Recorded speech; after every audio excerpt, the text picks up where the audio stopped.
The classroom buzzed with nervous energy as students from 12 different worlds settled into their seats. Professor Veltar stood at the front, his towering 8-foot frame casting shadows across the room. His razor-sharp mandibles clicked together as he surveyed his new class. The Catherian had taught this course for 30 cycles, and he knew exactly how to separate the strong from the weak. "Welcome to Interspecies Behavioral Analysis," Veltar announced, his voice carrying the authority of someone who had faced real predators. "This semester you will learn what it truly means to survive in a galaxy full of hunters." Nara shifted uncomfortably in her seat.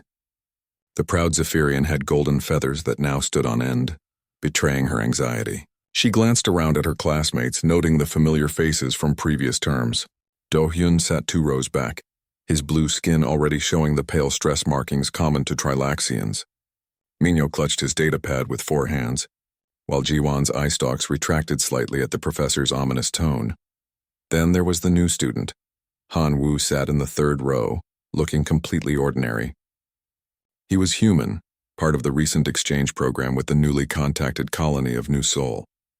Unlike the other students who showed clear signs of nervousness, Han Wu simply pulled out a worn tablet and stylus. He looked around the room with mild curiosity, as if he were waiting for a cooking class to begin. "Your first lesson," Professor Veltar continued, "involves direct observation of apex predators. Today we begin with a Venusian shadowstalker." A collective gasp went through the room. So-young's tentacles turned a deep purple color, while Bo-young's gills flapped rapidly in distress. Even the usually calm Taehyun began secreting defensive pheromones that made the air smell like burning metal. Professor Veltar pressed a button on his control panel. The far wall became transparent, revealing a massive containment chamber. Inside prowled a creature that seemed to absorb light itself. The Shadowstalker was pure nightmare made flesh, 12 feet of rippling black muscle, with claws that could slice through battle armor and eyes that glowed like dying stars. The creature turned toward the observation window and released a low growl that vibrated through the reinforced glass. Several students immediately activated their species' fear responses. Heron's spines shot out from her back in a defensive display. Jaemin's skin turned bright red as warning chemicals flooded his system. Sunho simply fainted, hitting the floor with a soft thud. The Shadowstalker pressed against the glass, its massive head tilting as it studied the terrified students. Its mouth opened to reveal rows of teeth designed for one purpose, tearing apart anything that moved. Professor Veltar watched his students with scientific interest. This was exactly what he expected. Fear was a natural response to predators. It kept species alive. Those who could overcome their fear enough to function might qualify for advanced courses. Those who couldn't would switch to safer subjects like stellar cartography or agricultural systems. But something was wrong with this picture. Han Wu had not moved from his relaxed position. While chaos erupted around him, the human opened his tablet and began typing notes. When the Shadowstalker roared again, a sound that made the reinforced walls shake, Han Wu simply yawned and continued writing. Professor Veltar's 4 eyes focused on the human student. This was unexpected behavior. Even the bravest students showed some reaction to a Shadowstalker. Han Wu seemed completely unaffected. "Interesting hunting posture," Han Wu muttered to himself, sketching the creature's stance. "Probably ambush predator based on muscle distribution. Those rear legs suggest explosive acceleration over short distances." Sung, sitting nearby, stared at Han Wu in disbelief. The Aquarian's translucent skin had turned completely clear from fear, but the human looked like he was watching fish swim in a tank. Professor Veltar decided to test this anomaly. He activated the creature's feeding protocol. A mechanical arm extended into the chamber, carrying what looked like fresh meat. The Shadowstalker's behavior changed instantly. It moved with fluid grace, every muscle coordinated for the kill.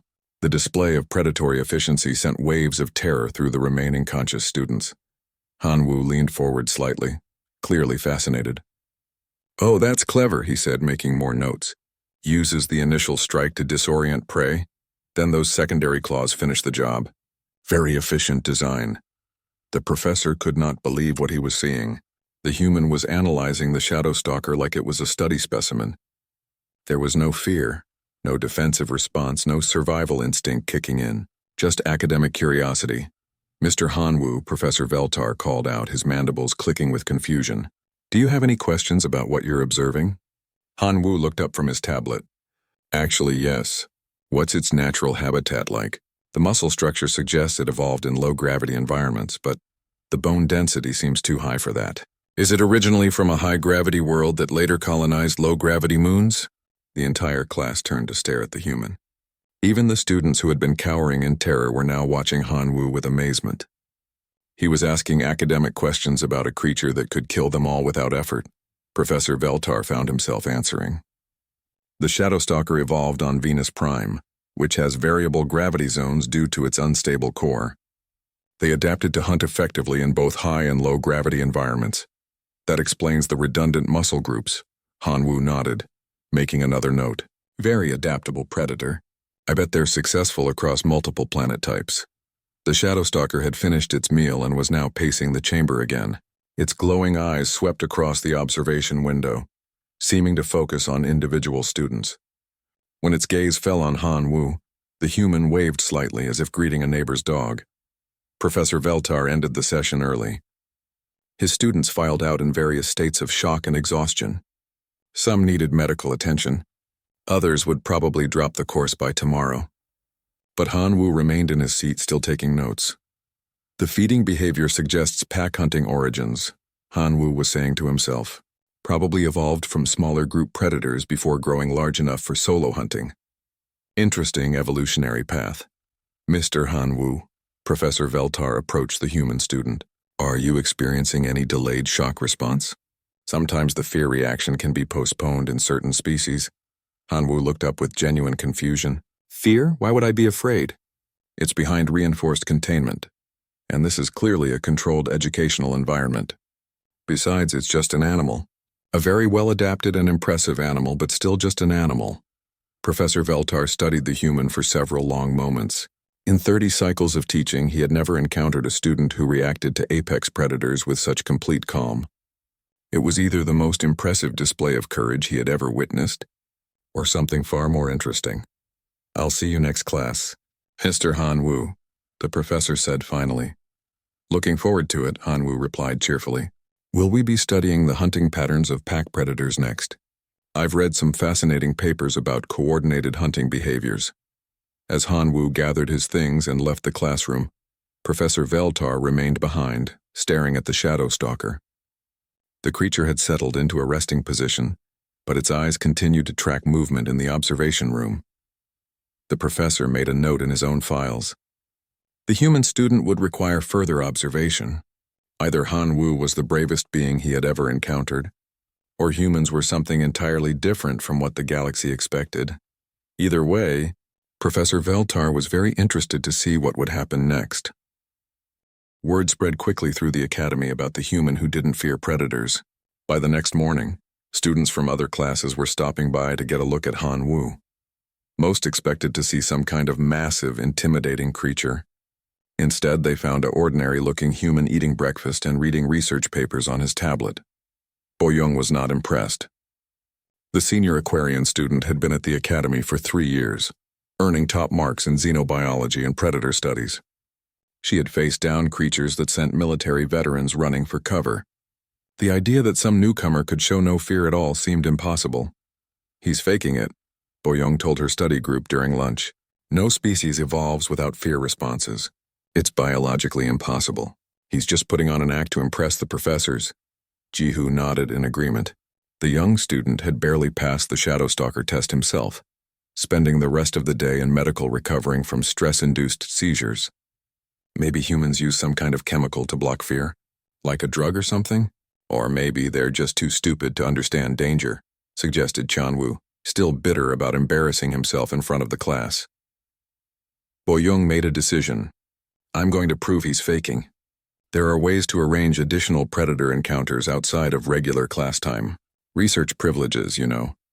The Academy's extensive predator collection was available to senior students for independent study. Boyoung had connections with the staff who managed the containment facilities. Within a few days, she had arranged for Hanwoo to be invited to several optional study sessions, featuring increasingly dangerous specimens. The first test involved a psychic leech from the Andorian system. The creature didn't just hunt with physical tools, it attacked the mind directly, projecting waves of supernatural terror that could drive victims insane before consuming them. Boyoung brought along Kiwoo and Yesul as witnesses, expecting to finally see the human break. Hanwoo arrived at the containment lab with his usual tablet and stylus. The psychic leech was kept in a specialized chamber that dampened its mental attacks, but even the reduced psychic pressure was enough to make most observers deeply uncomfortable. "Fascinating," Hanwoo said, as the slug-like creature writhed behind the barriers. "It's using some kind of electromagnetic field to affect brain chemistry. Look at those neural cluster formations along its back." Boyoung felt waves of dread washing over her. Even through the containment shields, her gills were working overtime to process the stress chemicals flooding her system. Meanwhile, Hanwoo was making detailed sketches of the creature's anatomy. "The projection range is probably limited by the size of those neural clusters," Hanwoo continued, completely oblivious to the psychic assault. "I wonder if it can target multiple victims or if it has to focus on one at a time." The test was a complete failure. Hanwoo showed no reaction whatsoever to the leech's mental attacks. Boyoung tried again 3 days later with a reality warper, a creature from beyond known space that could bend physics around itself.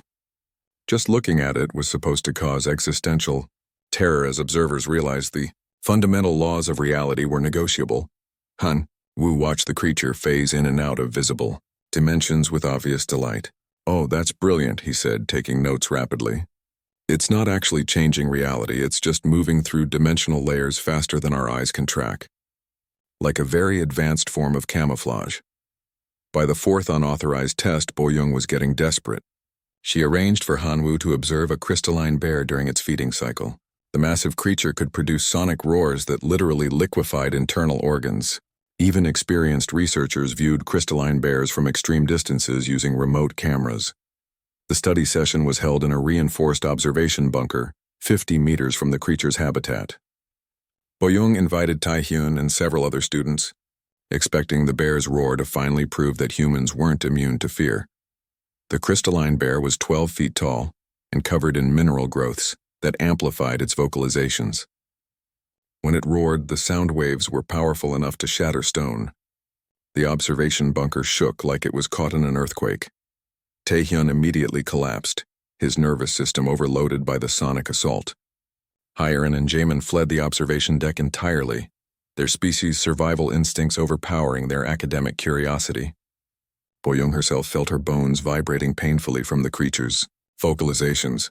Hanwoo calmly approached the observation window for a better view. "The crystal formations, great harmonic resonance," he noted, speaking loud enough to be heard over the bear's roars. Each roar is actually multiple frequencies layered together. Very sophisticated hunting technique. When Taehyun's medical emergency triggered academy security protocols, Hanwoo helped carry the unconscious student to safety while continuing to discuss the bear's hunting methods. With the emergency responders, the incident reached the Academy Council when Sunho filed a formal complaint about human predator collaboration. The Peaceful Coalition representative argued that humans might pose a threat to other students by encouraging dangerous research. They show no appropriate fear responses, Sunho argued during the emergency session. This could indicate they are predators themselves, masquerading as a peaceful species. Professor Veltar defended his student. "Hanwoo shows no aggressive behaviors. His interest appears to be purely academic. However, his psychological profile is unlike anything in our databases." Director Shung reviewed the incident reports with growing concern. Multiple unauthorized predator encounters, medical emergencies, and now formal complaints from student representatives. The human exchange program was becoming a diplomatic nightmare. "Perhaps we should transfer the human student to a less dangerous curriculum," suggested Dr. Young-soo, the Academy's chief xenopsychologist. "Stellar navigation or agricultural studies might be more appropriate." But Professor Veltar had a different idea. "I request permission to conduct formal psychological evaluation of the human student. His reactions may provide valuable data about human psychology and predator resistance." The Academy Council agreed, but with strict conditions. Any further testing would be conducted under medical supervision with proper safety protocols. No more unauthorized experiments by curious students. When Boyoung learned about the formal evaluation, she finally admitted defeat. Whatever Hanwoo was doing, it wasn't an act. No one could fake the kind of calm he showed around creatures that terrified experienced researchers. Maybe humans really are different, she told Ji-hoo later that day. Maybe they evolved without normal fear responses. Or maybe, Ji-hoo suggested quietly, they evolved with something much worse than the creatures were showing them. The comment sent chills through both students. The galaxy was full of dangerous predators, but they all followed certain rules. They could be understood, contained, and studied safely. But what if humans came from a world so dangerous that nothing else in the galaxy seemed threatening by comparison? That night, Boyoung began researching everything available about Earth and human evolution. What she found in the databases made her sleep very poorly for weeks to come. Earth was classified as a death world, a planet so hostile to life that most species would die within hours of landing there. The fact that humans had not just survived but thrived on such a world suggested they might be the most dangerous creatures in the galaxy, and Hanwoo was treating galactic apex predators like interesting homework assignments. Director Seung authorized the most comprehensive psychological evaluation in Academy history. Dr. Young-soo, the station's leading expert on xenopsychology, partnered with Security Chief Yoonbi to design tests that would finally reveal the truth about human fear responses. We need to be absolutely certain, Dr. Young-soo explained to his research team. If humans truly lack fear responses, it could change everything we know about galactic psychology. If they're hiding something else, we need to know what that is. The testing facility was equipped with holographic projectors capable of creating perfect simulations of any documented predator species.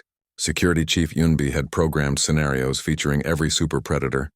In the galactic databases, creatures so dangerous that even their holographic representations required safety. Protocols. Hanwoo arrived for his evaluation carrying his usual tablet and wearing the same curious expression he brought to every class.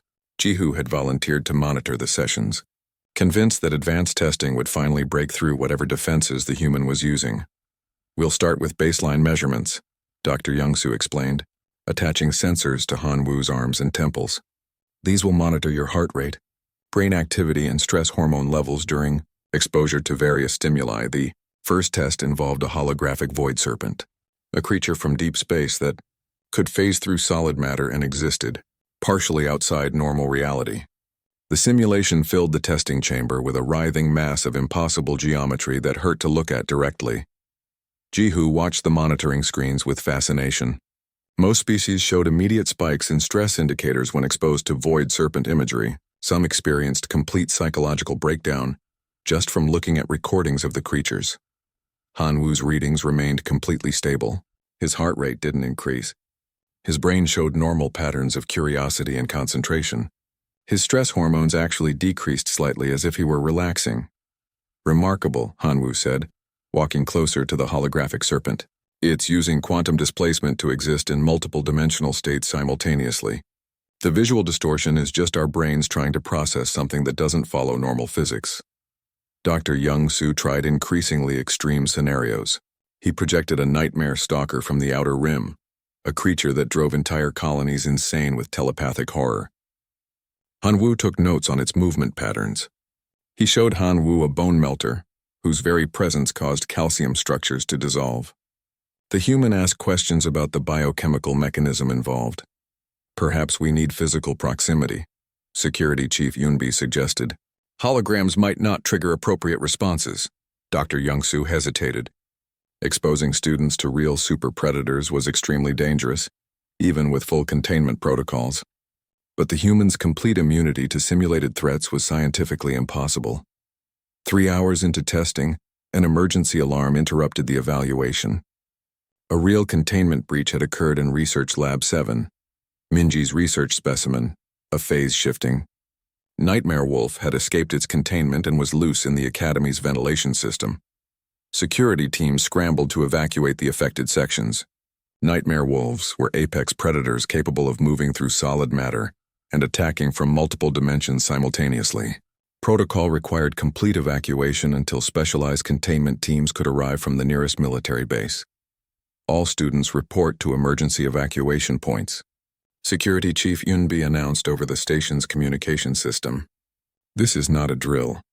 Repeat, this is not a drill. Han Wu looked up from his test results with obvious interest. A real containment breach?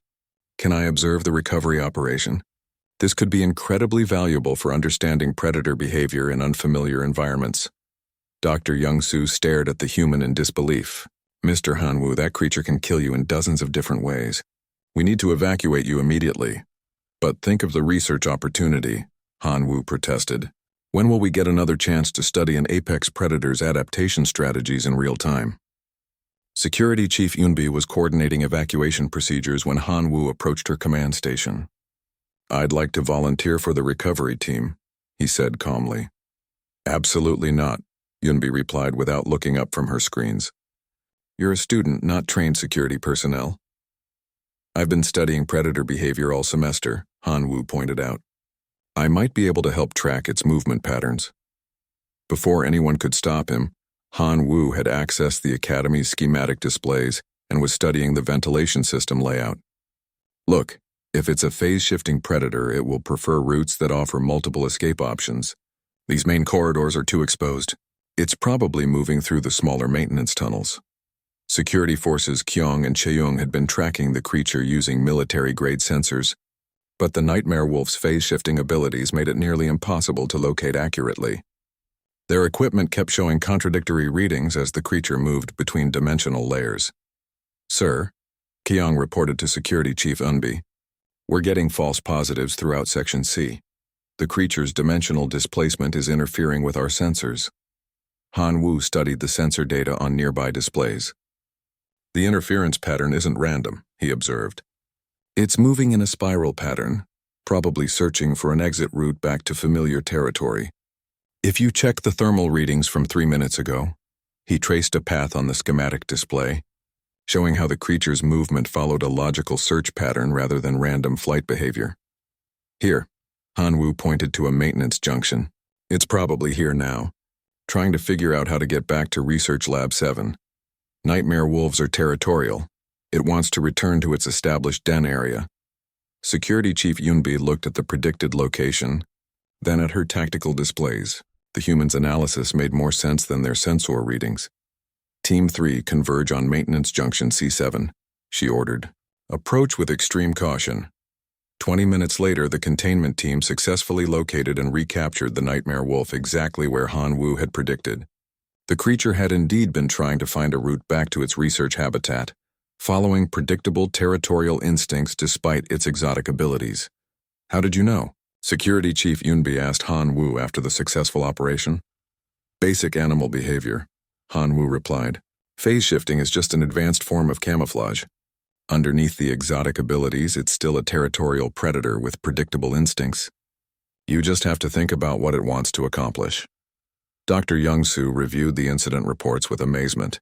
Not only had Han Wu shown no fear during a real predator emergency, he had actively contributed to solving the crisis.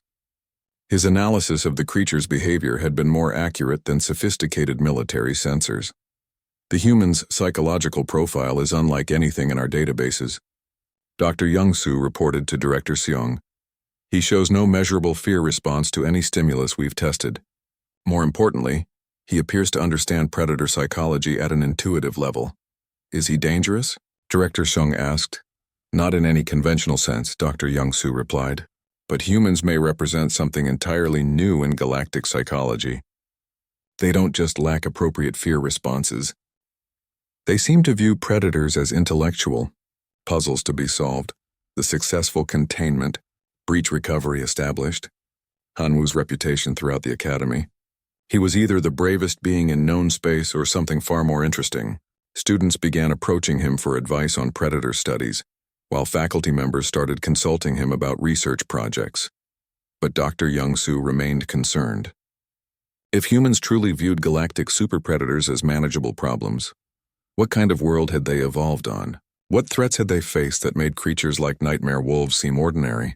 The answers to those questions would prove far more disturbing than anyone expected.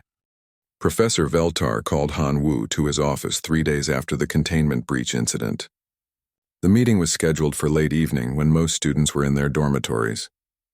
Han Wu arrived with his tablet, expecting to discuss his research project or perhaps arrange additional study sessions.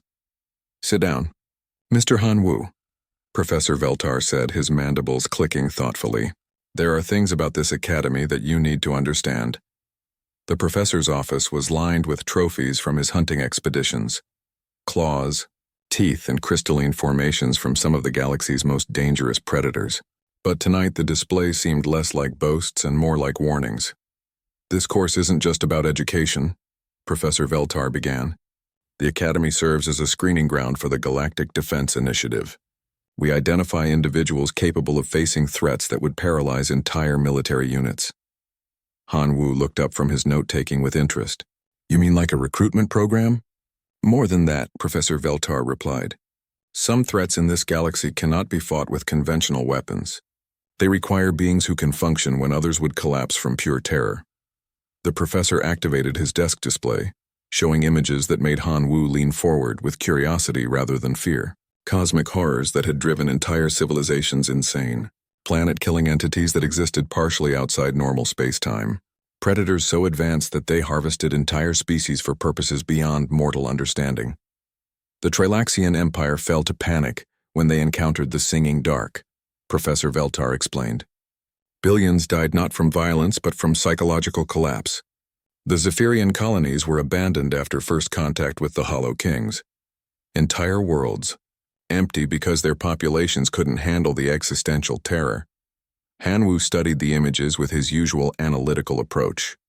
These creatures seemed to attack through psychological manipulation rather than physical force.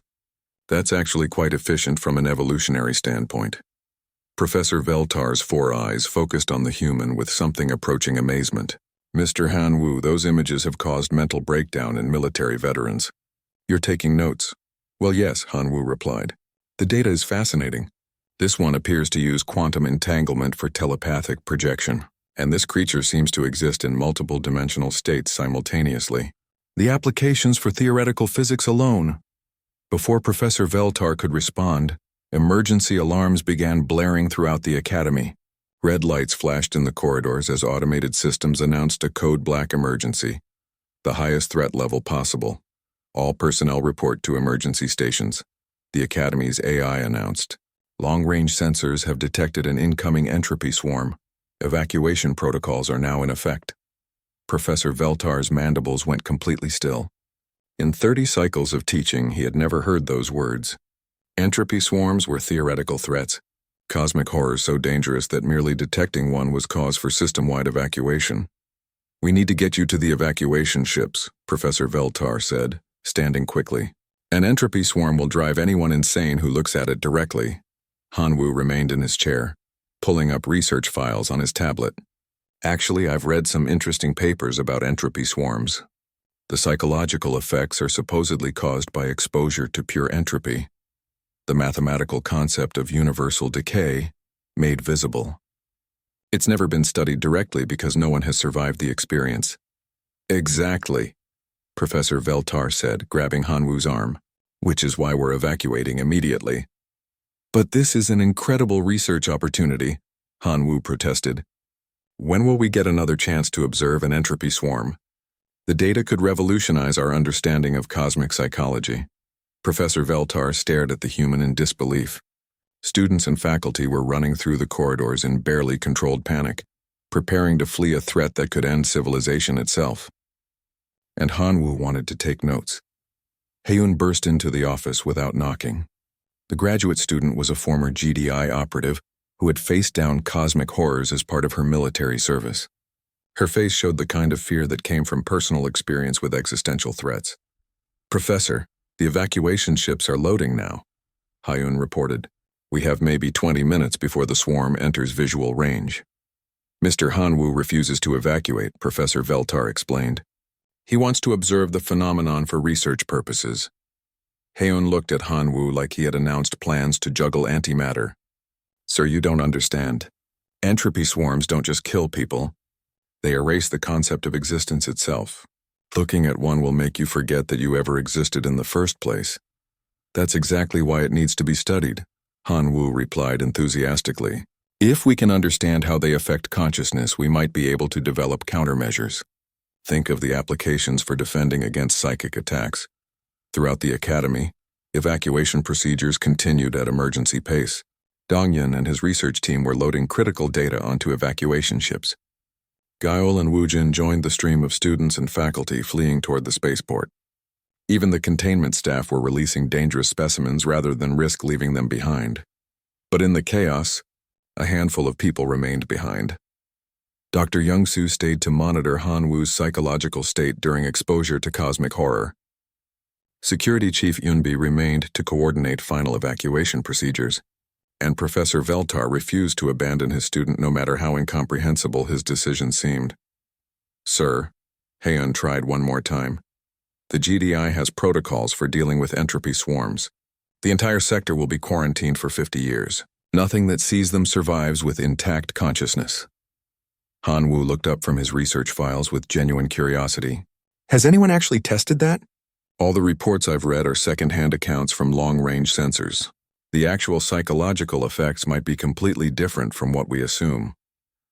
20 minutes later, long-range sensors detected the entropy swarm entering the outer edge of the Academy's solar system.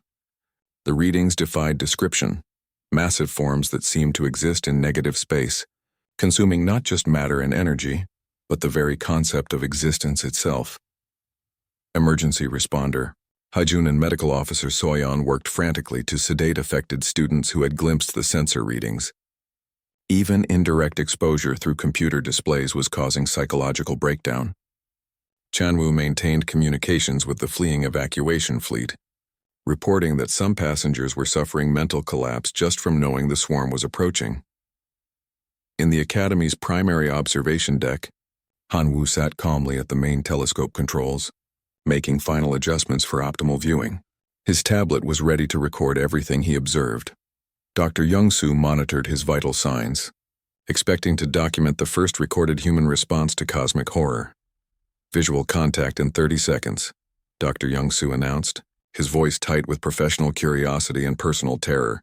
"Excellent," Han Wu replied, checking his notes one final time. "I've prepared a systematic observation protocol. We'll start with basic morphology, then move to behavioral analysis, and finish with theoretical implications for consciousness studies."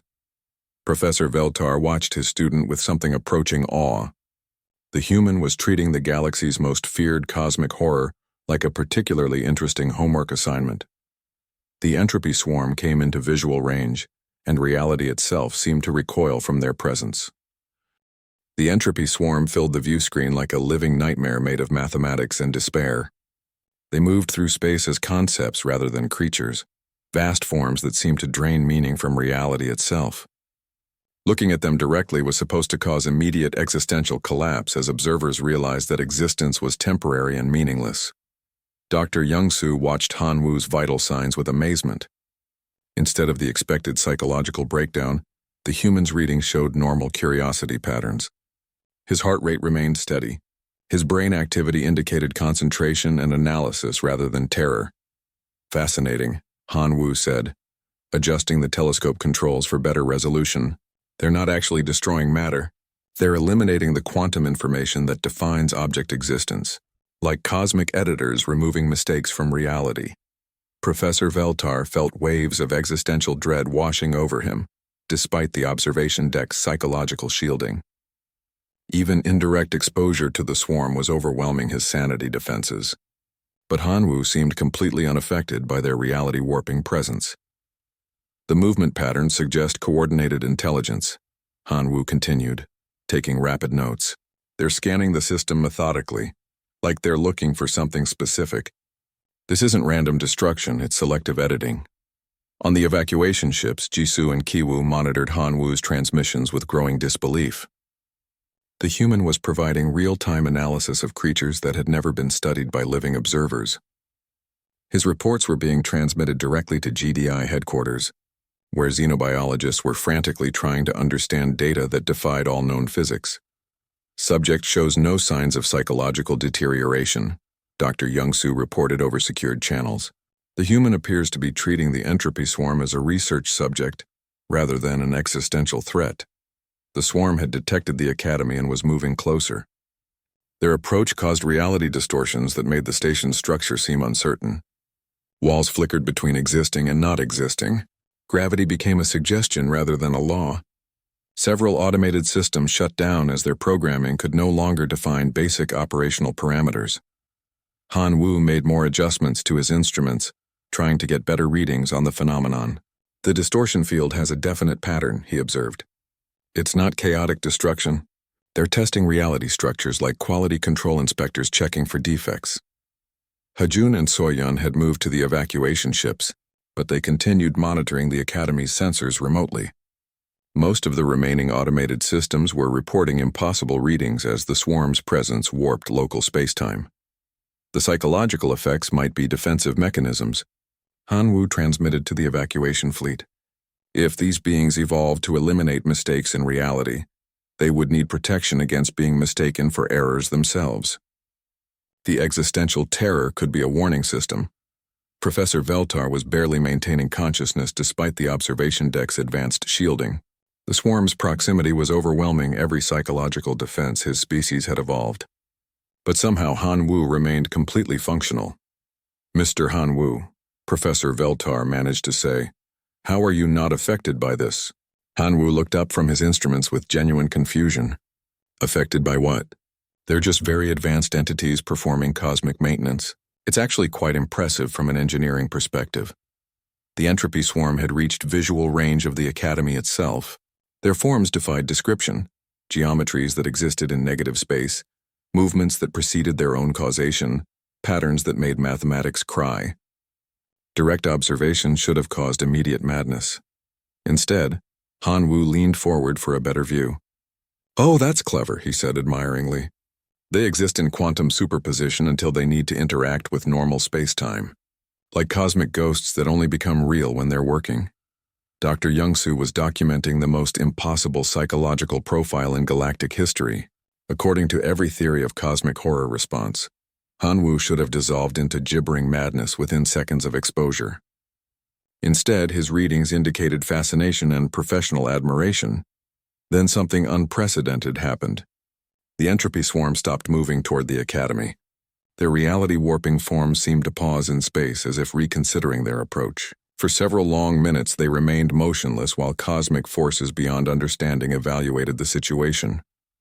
"They're scanning the Academy," Han Wu reported excitedly. "I think they're detecting human psychological patterns and trying to classify them." On the evacuation ships, Taiho and the GDI fleet were preparing for the worst. Entropy swarms had never stopped their advance before. They either eliminated everything in their path or moved on to other targets. The pause suggested they had encountered something that didn't fit their elimination parameters. Suddenly, Han Wu's communication equipment activated without input. A signal of impossible complexity filled the airwaves. Not sound or electromagnetic radiation, but pure information that bypassed normal sensory channels and spoke directly to consciousness itself. "Interesting," the signal conveyed, though the concept contained layers of meaning no single language could express. "Evolution successful. Classification immune to existential revision." Han Wu grabbed his communication device with obvious excitement. "Hello," he transmitted back. "I'm studying cosmic psychology and predator behavior. Could you explain your methodology for reality maintenance? The selective editing process is fascinating from a theoretical standpoint." Professor Veltar watched in amazement as his student began conducting an academic interview with cosmic entities that could erase entire civilizations from existence. "Curious," the swarm responded. "Psychological framework compatible with entropy exposure. Species designation, maintenance immune. We evolved on a world with extensive natural selection pressure," Han Wu explained cheerfully. "Lots of predators, environmental hazards, and existential challenges. My species developed analytical thinking as a survival mechanism." The communication continued for nearly an hour. Han Wu asked questions about cosmic maintenance procedures, reality revision protocols, and the theoretical physics behind existential editing. The entropy swarm, apparently delighted to find beings who could discuss their work intelligently, provided detailed explanations of their cosmic custodial duties. "Your species will be exempt from revision protocols," the swarm finally announced. "Psychological evolution sufficient for cosmic maintenance exposure. Earth designation, protected development zone. With that declaration, the entropy swarm began withdrawing from the system. Their reality-warping presence gradually diminished as they moved toward their next assignment, leaving behind a small data package containing advanced theoretical physics that wouldn't be discovered by other species for millions of years. Dr. Youngsu sat in stunned silence as Han Wu reviewed his notes from the encounter. "Mr. Han Wu," he finally asked, "do you realize what just happened?" "I got some excellent research data," Han Wu replied happily. "And apparently my species passed some kind of cosmic evaluation. That should be good for our diplomatic standing." When the evacuation fleet returned, they found Han Wu organizing his research materials and preparing a comprehensive report on entropy swarm psychology. Professor Veltar was still recovering from existential shock, but he managed to award Han Wu the Academy's highest academic honor. "I suspect you learned nothing new about fear in my course," Professor Veltar said during the graduation ceremony. "Actually, I learned quite a lot," Han Wu replied. "Fear is just incomplete information about environmental challenges. Once you understand the underlying systems, most threats become manageable problems." Han Wu accepted a position as the GDI's chief xenobiological analyst, while Yesul and Dongmin became the first non-human students to request transfer to human educational institutions. They hoped to learn humanity's greatest secret, treating the universe's horrors as merely very interesting homework assignments. As Han Wu prepared to leave the academy, Professor Veltar made one final observation in his records. Human psychological evolution appears optimized for cosmic-scale threats. Recommend immediate diplomatic contact with Earth regarding galactic defense applications. The professor paused, then added a personal note. Student showed consistent pattern of academic curiosity in response to existential terror. Either the most impressive display of courage in galactic history, or evidence that humans evolved in an environment so dangerous that cosmic horrors seem mundane by comparison. Given recent observations, he concluded, the latter explanation seems more probable.